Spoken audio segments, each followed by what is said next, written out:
On a remote island in the Philippines, the dense jungles of Siquijor hold many secrets. It was said that at night, the trees whispered the names of those who wandered too far into the dark. One evening, a young man named Luis, curious about the island's eerie tales, decided to explore alone. As he ventured deeper into the forest, the air grew colder and an unnatural silence fell. The only sound was his heartbeat, pounding in his chest. Suddenly, he heard a faint rustling behind him. Turning around, Luis saw nothing but shadows. He pressed on, his nerves on edge.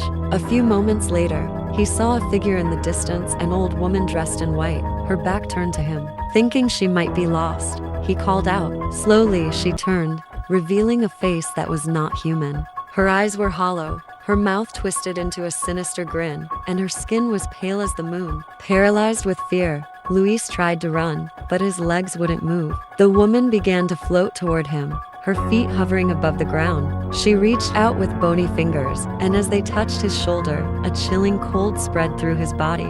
His vision blurred, and the last thing he saw was her face inches from his, whispering his name. The next morning, villagers found Luis lying at the edge of the forest, unconscious but alive. When he awoke, he couldn't speak of what happened, but every night since, he's been haunted by the whispers, growing louder, as if the spirits of Siquijor are calling him back into the darkness.